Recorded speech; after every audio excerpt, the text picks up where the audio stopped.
Alright guys, so today we're going to talk about a crazy story, again from Australia, and I'll say now that I am leaning a little bit into this Australian true crime thing because it seems like there's a lot of cases that are super interesting that don't have a ton of coverage on them. So I'm really excited to bring you this case. This is the case of a man who spent 19 years in prison and then had his conviction overturned. This may be a little bit controversial, but I'm just going to bring you the facts in the order that I think is most important, and I'm going to let you guys decide for yourselves whether you think he did it or not. Alright, but with that being said, let's hop right into the case. David Eastman was born in Melbourne, Australia on September 29, 1945. Throughout his childhood, his father was appointed to many different positions within the Australian military and foreign affairs sector. Because of this, David bounced around from private school to private school, from Australia to London to Singapore to Sri Lanka. In 1958, while the family was still living in Sri Lanka, David's parents decided to send him to a boarding school back in Australia. This school had a very bad reputation for boys being sexually molested, and David says that while he was there, he was always terrified of this possibility. While on Christmas break with his parents in 1959, David begs them not to send him back. So they decide to send him to another, more highly reputable boarding school in Melbourne, Canberra Grammar. It is here that David would be able to finish his grade level education, graduating in 1961 as the Dux of the school, what we call valedictorian.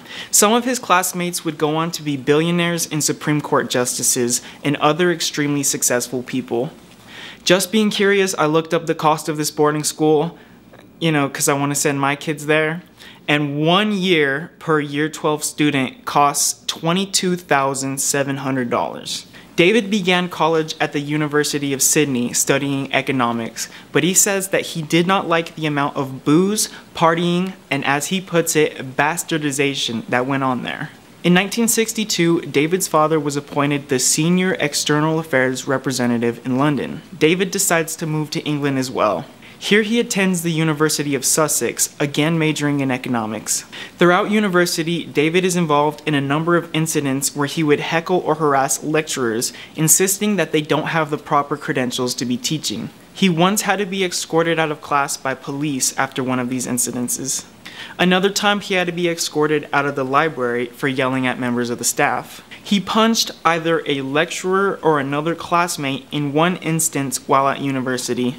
He graduated in 1965 and then was accepted by the University of Montreal to study for a master's degree in development economics. Instead of going to Montreal, he decided to join the volunteer services overseas and was stationed to teach in India for a year. In India, he contracts dysentery and becomes very ill. He spends some time in London healing, but then finds it difficult to return to India, so instead he moves back to Australia. From 1966 to 1977, David worked in public service and in the Treasury Department, occupying various different roles. He was referred to by his supervisor as far and away the most efficient officer of his rank in the Treasury. Shortly after starting work, he begins to experience what he believes to be bouts of depression. He is referred to a psychiatrist who puts him on a medication that David believes to be antidepressant. In 1973, he was referred to a different psychiatrist who informed David that the medication he was on was antipsychotic and not antidepressant. This psychiatrist takes him off the meds and diagnoses David with having a paranoid personality disorder. At various times while working in the Treasury Department, David would write to local media or politicians about his fellow service members conspiring against him. He had once called the police to report that his neighbor flushed her toilet too loudly. And another time he complained to a bus company that he had seen one of their buses pull into a curbside in an intimidating manner. In 1977, David resigned from his job in the Treasury Department. He stated he was involved in internal disputes. It is speculated that he may have quit due to the fact that he was passed over for a promotion. In 1979, his resignation was converted to a medical retirement on psychiatric grounds. After this, David had a hard time finding work anywhere in the private sector, due to the fact that he had to disclose his previous medical retirement on his applications. By this time, he was no longer able to afford the mortgage on his house and was forced to sell his home and live in government flats until he could afford an apartment. Over the course of the next 10 years, David would be charged with making various threats against those of whom he considered his enemies in public service.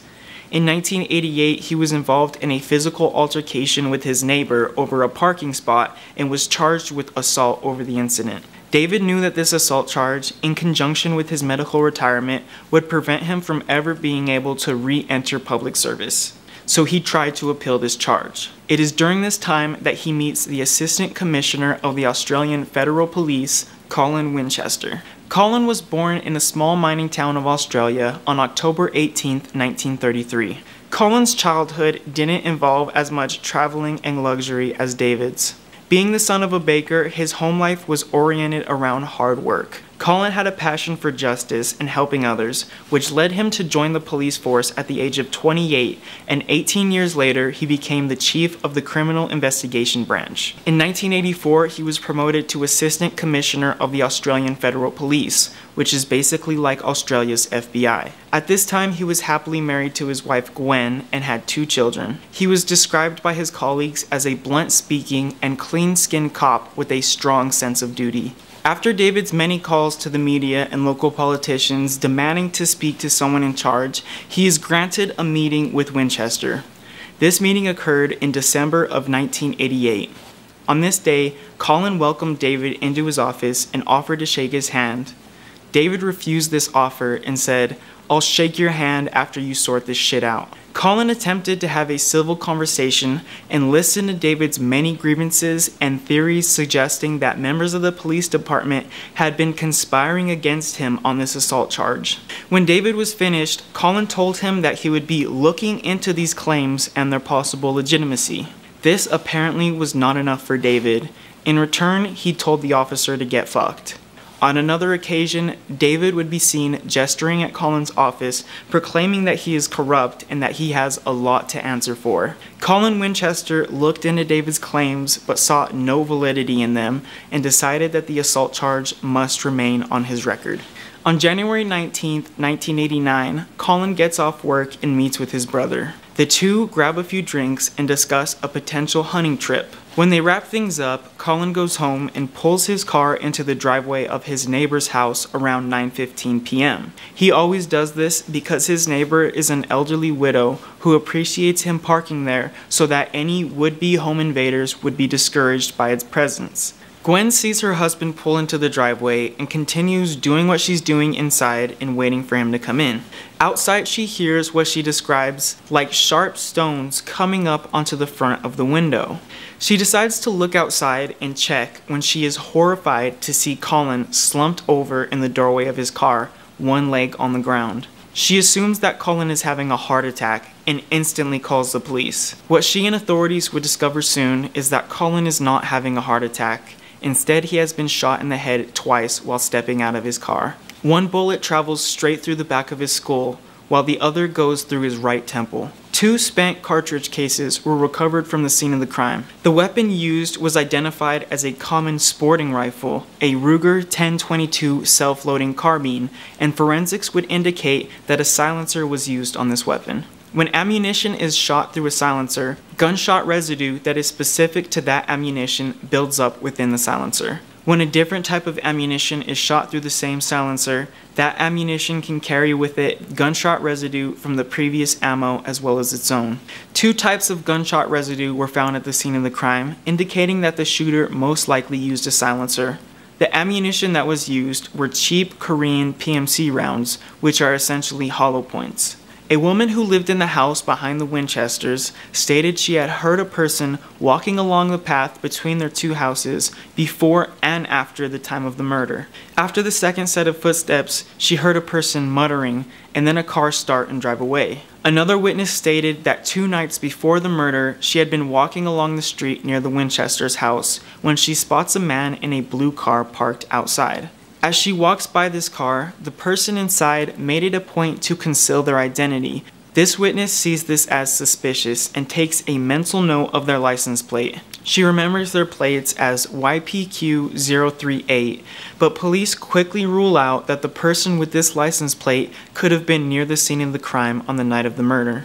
The media is quick to cover this story, and many people begin speculating that this could be an assassination at the hands of the Calabrian Mafia. Police began looking into the idea that the murder could have been committed by two Mafia hitmen flown in from overseas, but are unable to get any leads on this theory. Despite all of this speculation, investigators are quick to dismiss the idea that Colin's murder could have been a professional hit job. For one, the weapon used was a popular sporting rifle, and the firing pin hadn't been altered in any way, making it easy to identify. As previously discussed, the killer used a silencer on this weapon, which did not make sense due to the fact that a silencer would not have been able to muffle the sound of such a high-velocity rifle. Investigators were also not impressed by the fact that the killer did not retrieve his cartridge casings and take them with him as a professional might do. With a professional hit job being somewhat ruled out, investigators began looking at the man who had recently made threats against Colin, David Eastman. When David was questioned about his whereabouts at the time of the murder, he wasn't able to provide a solid answer. He tells police he went out for a drive around 8 p.m., grabbed some dinner, and then was home by 10. Further investigations would reveal that he had gone to a brothel and solicited a sex worker around 11 p.m. Police search his home as well as his car, which is a blue 1970 Mazda 626. Gunshot residue was found on the driver's side door handle, the light switch on the right side of the steering wheel, and the rearview mirror. This was all consistent with a right-handed person who had just fired a gun, stepping inside of their car, turning on the headlights, and adjusting the mirror. Gunshot residue from more than one type of ammunition was found in the car, and police again had reason to believe that this had been fired through a silencer. A ballistics expert and forensic investigator whose name cannot be mentioned was flown in directly from Melbourne to Canberra in a private jet to examine the evidence. This expert found that particles of residue from Colin's hair matched particles of heavy char propellant residue found in David's car. The license plate number on David's blue Mazda 626 was YNP028, which bears a striking resemblance to YPQ038, the license plate number that had been remembered by the woman who saw a suspicious car outside of the Winchester's home 2 nights before the murder. Gun vendors come forward to state that David had looked at various guns of theirs with the intention of buying them, but police were able to track down the recent sale of a Ruger 1022 in Queanbeyan, Australia. The vendor provides police with shell casings of bullets that had been fired through the weapon in order to test it before its sale. These casings, as well as additional casings that were provided by the gun's original owner, matched the specific markings of casings that had been found at the crime scene. The dealer wasn't able to provide police with a description of the person he sold the firearm to, but he did remember that the buyer wasn't interested in buying the gun's telescopic sight, which the vendor thought was a bit odd. Soon after, another customer of this vendor comes forward to claim that he had seen David at the vendor's house, and another woman stated that she thought she had seen his car parked nearby once. After these findings, police began a 24-hour, 7 days a week surveillance of David. They would consult with a psychiatrist in order to draft a method for mentally breaking him down through police pressure. This investigation was oftentimes not undercover whatsoever, with police officers openly following David, smiling at him and taunting him by saying, "Hello, how are you today?" During this time, police placed audio recording devices all around Eastman's home. A large camera was also installed on the roof of another flat pointing at Eastman's front door. Police would randomly knock on his door and falsely accuse him of homosexual activity with boys, and on one occasion physically prevented David from being able to shut his door. David states that when the officer did this, he told him, "We've been talking to your doctors and we know everything about you. Do you know what I'm worried about, David? I'm worried with the stress of it all, you will crack up and you're going to be committed to an institution and this case will never be solved." When David would go for walks, he claims that undercover agents, who he came to know and recognize, would drive beside him, mockingly slashing their throats and honking their horns on occasion. When David would try to go swimming, multiple undercover police officers would stay nearby him at the pool. He accidentally became friendly with one female undercover agent, and the two agreed to go for a walk around the botanical gardens together. Police would regularly hide amongst the foliage and shrubbery when David would go for walks in the botanical gardens. When David complained about the overreaching investigation to his lawyer, a call was made to the local police department stating that his client did not wish to participate in any further interviews. In response, one sergeant sent this lawyer a drunken voicemail stating, "I got your fucking letter. If I want to talk to your little cunt of a client, I'll damn well fucking talk to him when I damn well like. You can stick your fucking letter where it hurts most."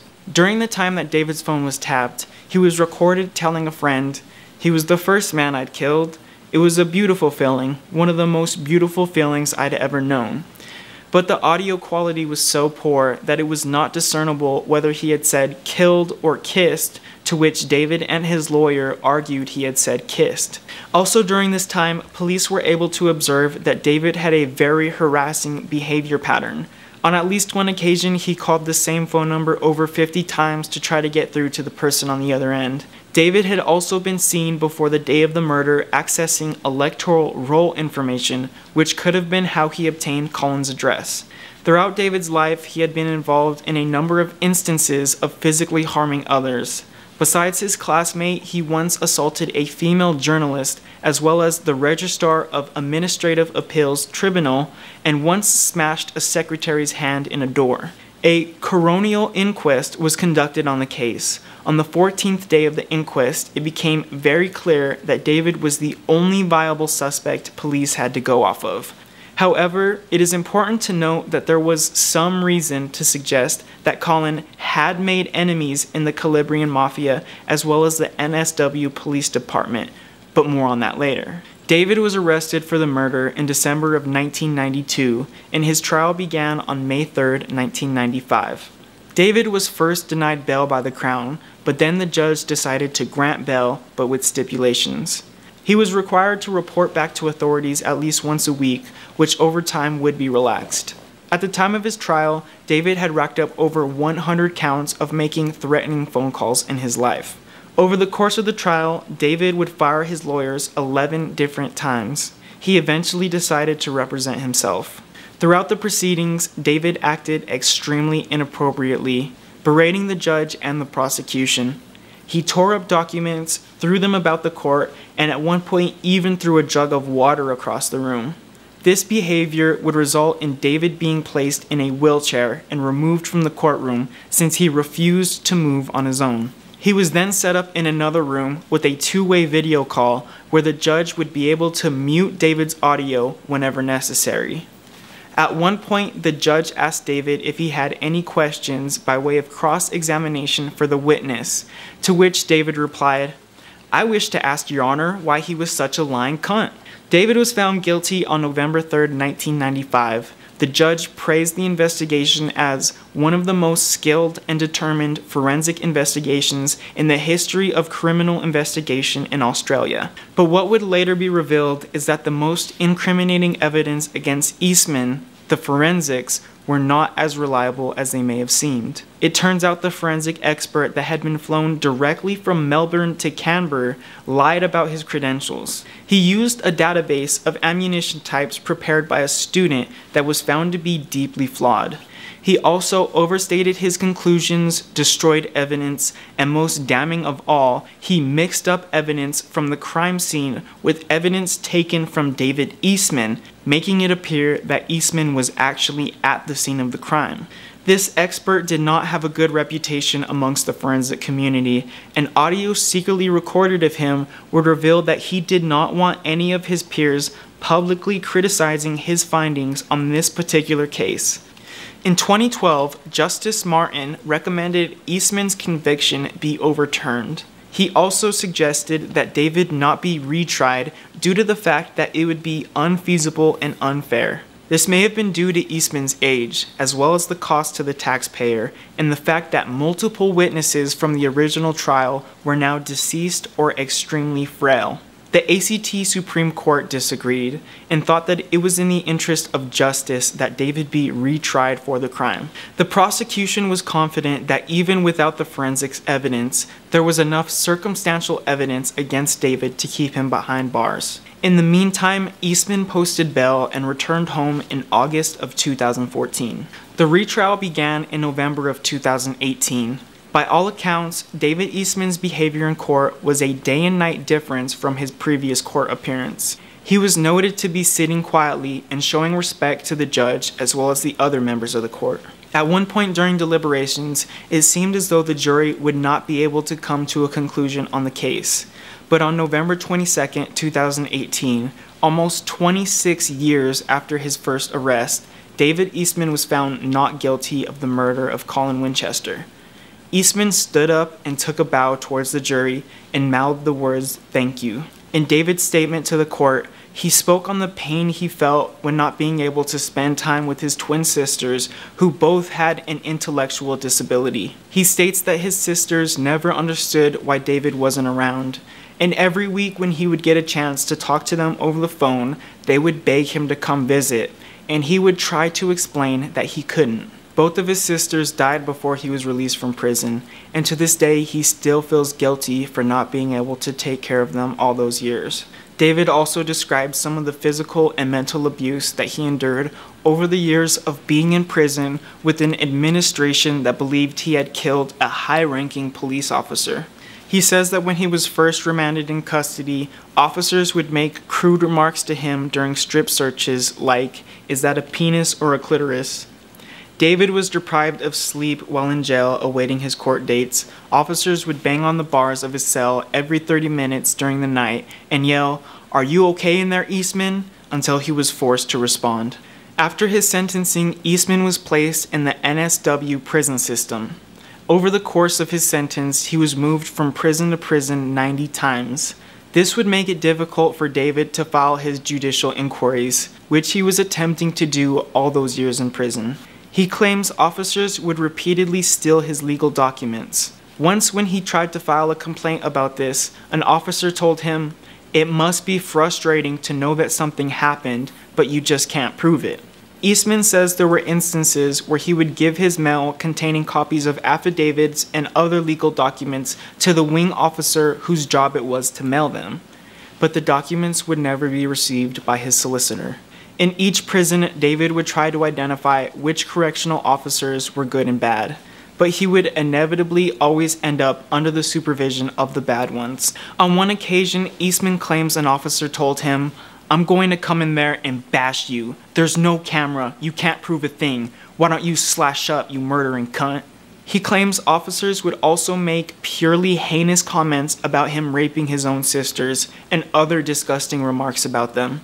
He recalls 2 occasions in which an officer with a Scottish accent abused him. In one instance, the man twisted David's finger backwards so much David thought he had broken it and wasn't able to move it for days. In another instance, cuffs were placed on David's wrist for almost 24 hours, which would leave his hands swollen and numb for days, and it would be weeks until he regained normal feeling. As a punishment, he would sometimes be cuffed with his hands above his head outside in the sun, unable to move and being forced to urinate on himself. He remembers one instance where he was so dehydrated while being stuck in his cell that he was forced to flush the toilet and scoop some of the water out with his hands and then drink it. He says the officers who saw him doing this would make remarks to him like, "He even drinks out of the toilet like a dog." David also suffered abuse and threats from other prisoners. In one instance, his glasses were broken into his eyeball, which left him with impaired vision in that eye. He also recalls watching another inmate being beaten to death in front of him. For 8 years of his sentence, David was considered a non-association inmate, which means he was forced to remain in solitary confinement. This would wane heavily on his mental health, which was already in a dangerous state going into prison. Throughout his sentence, David would protest his mistreatment in many different ways, but he claims that his protests were always nonviolent. He would often swear at officers and would excessively press the emergency button in his cell. He once smashed a cellmate's TV because he was unhappy about having to share a cell, which he would later feel guilty for doing. He's not proud of it, but in some instances, David would even smear his own feces on the walls in order to protest his treatment. He says that it was hard not to break in there. In December of 2000, David had reached his breaking point. His appeal wasn't being accepted by the courts, and his solicitor had recently told him that he could no longer act on his behalf. David found it impossible to try to lodge a judicial inquiry on his own, so he attempted to kill himself. When David was unsuccessful, he claims officers taunted him during his recovery. After being released, David was offered $3 million in Australia's Act of Grace process. He denied this offer as it means he would not be able to seek further compensation if he accepted it. He sued the Australian government, seeking between $14 to $18 million in compensation. He sued the Australian government, seeking between $14 to $18 million in compensation, but was instead awarded $7 million. Eastman's solicitor said that he was pleased with this result. Many members of the police force, both active and retired, as well as a number of other Australians, believe to this day that Eastman was the perpetrator of Colin Winchester's assassination. To this day, there is also a number of people who maintain that Colin's murder was the result of a mafia hit job. In the 1980s, Australian police and the NSW Bureau of Criminal Intelligence had an informant growing marijuana crops on a large scale just outside the town of Bungendore. Australian federal police were eager to set up a drug bust in this area as they believed it might lead to the arrest of high-ranking mafia bosses. What the federal police did not know, however, is that some members of the police force they were working with in NSW were very corrupt, accepting bribes and sharing confidential information. Before the investigation was able to move into the next phase, the plantations being used to grow marijuana for this sting were ransacked by armed men on 3 separate occasions. The amount of product they stole was worth over $2.5 million. It has been speculated that Winchester set out to build a case against certain members of the NSW police for their possible sabotaging of this operation, but no such case ever came to trial, and this speculation has never been confirmed. This botched sting operation occurred 5 years before the killing of Colin Winchester. To this day, no other circumstantial nor physical evidence has ever surfaced connecting the Calabria Mafia to Colin's murder, and the case remains unsolved. So that took like at least 8 hours of research. It may not seem like much, but it was like I said, there were so many rabbit holes and so many different things. You had the whole transcript of, you know, David Eastman's statement from court. So this was a lot of fucking research. So if you liked it, hit the like button. Alright, but I'm gonna just keep it right at that. I'm not gonna ramble here, but I hope you guys enjoyed the video, and I'll see you next time.